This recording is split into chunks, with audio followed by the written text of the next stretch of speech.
Hello guys, welcome back to our channel Veera's kitchen family. ఈరోజు మనం squid curry అనేది చేసుకోబోతున్నాం. స్క్విడ్ని యాక్చువల్లీ కలిబిందలు ఇంకా కోన సంచులు అంటారనమాట. మీకు తెలుసుంటే అది తొందరగా కమెంట్ సెక్షన్ రాయడం మాత్రం మర్చిపోకండి. ఇక్కడ మనం ఫస్ట్ అయితే దాన్ని బాగా క్లీన్ చేసుకొని కళాయిలో పెట్టుకున్నాం.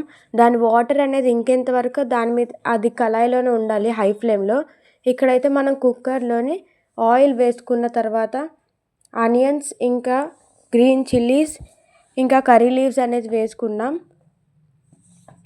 చూడండి, ఇలా కర్రీ లీవ్స్ వేసుకున్న తర్వాత కొంచెం కలుపుకోవాలి. జింజర్ గార్లిక్ పేస్ట్ వేసాము. దాని పచ్చివాసన పోయేంత వరకు కొంచెం నూనెలో ఉంచాలన్నమాట. అది ఇక్కడ చూస్తున్నారు కదా, ఆనియన్స్ అనేది కొంచెం మార్చాము, లేకపోతే స్వీట్ అనేది వచ్చేస్తుంది దాని దగ్గర ఉండి.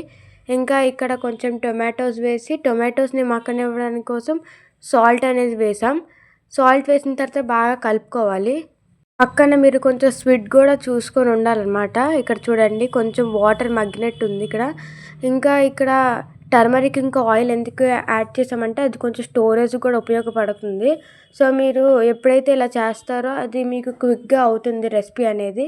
ఇంకా ఇక్కడ కొంచెం ఇలా కలుపుకొని ఇందులోని మసాలా రెడ్ చిల్లీ పౌడర్ అనేది వేస్తాము. మసాలా రెడ్ చిల్లీ పౌడర్ ఎందుకనంటే ఇందులోని మనం గరం మసాలాతో పాటు గొడ్డు కారం అనేది ఉంటుంది. మేము నార్మల్గా నాన్ వెజ్ కోసమే యూస్ చేస్తాం.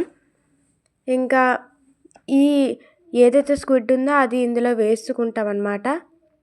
దీన్ని క్యాలిమరీ అనే ఇటాలియన్ నేమ్తో కూడా పిలుస్తారు. ఎవరికైతే నేను చెప్పిన రెసిపీ చేస్తే చాలా బాగుంటుంది. రెసిపీ అనేది ఫుల్గా పెట్టాను, అది వీడియో అనేది చూడండి.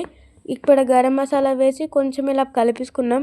మీకు ఇంకా డీటెయిల్డ్గా కావాలంటే నేను ఆల్రెడీ ఫుల్ వీడియో పెట్టాను, ఎవరైతే చూడలేదో వాళ్ళు వెళ్ళి చూసేయండి. ఇందులో కొంచెం వాటర్ వేసాం. వాటర్ వేసి ఇంకా కుక్కర్ మీద లిడ్ అనేది పెట్టేసుకుంటాం అన్నమాట.